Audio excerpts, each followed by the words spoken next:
Some dying stars run out of fuel and collapse in a massive explosion, and for years, astronomers have wondered whether the debris kicked out by these supernovae could affect us on Earth.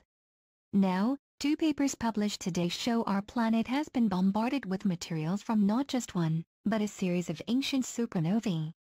However, although Earth would have been exposed to an increased cosmic ray bombardment, the radiation would have been too weak to trigger mass extinctions. Supernova explosions create many heavy elements and radioactive isotopes which are thrown into the neighboring cosmos. One of these isotopes is iron-60, which decays with a half-life of 2.6 million years. This means any remnants of this isotope from the Earth's formation more than 4 billion years ago disappeared a long time ago. As a result, traces of the isotope found on Earth today must therefore be from more recent events. A group at the Australian National University found deposits containing these radioactive iron isotopes in the seabeds from the Pacific, Atlantic and Indian Oceans. Lead researcher Dr. Anton Wallner said the source of the supernovae was about 325 light-years from Earth. Iron-60 from space is a million billion times less abundant than the iron that exists naturally on Earth, said Dr. Wallner. The iron-60 atoms reached Earth in minuscule quantities, and so the team used extremely sensitive techniques to identify them. A team at the Berlin Institute of Technology estimated the explosion times of these supernovae. To discover the times and locations of the supernova explosions, Professor Dieter Breichwart and colleagues calculated the most probable trajectories and masses of the massive stars that became the supernovae.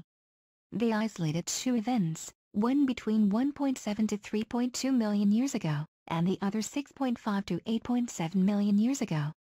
We were very surprised that there was debris clearly spread across 1.5 million years, said Dr. Wallner. It suggests there were a series of supernovae, one after another. It's an interesting coincidence that they correspond with when the Earth cooled and moved from the Pliocene into the Pleistocene period. And some theories suggest cosmic rays from the supernovae could have increased cloud cover. The experts believe the supernovae were less than 300 light-years away, close enough to be visible during the day and comparable to the brightness of the moon. Astrophysicist Professor Adrian Millett of the University of Kansas, in a comment paper in Nature on both the studies, said both supernovae events were beyond the kill zone of roughly 30 light-years, but they might have had other impacts, including influence on human evolution. This research essentially proves that certain events happened in the not-too-distant past, said Professor Millett. They make it clear approximately when they happened and how far away they were. Knowing that, we can consider what the effect may have been with definite numbers. Then we can look for events in the history of the Earth that might be connected to them. Our local research group is working on figuring out what the effects were likely to have been, he said. We really don't know. The events weren't close enough to cause a big mass extinction or severe effects, but not so far away that we can ignore them either.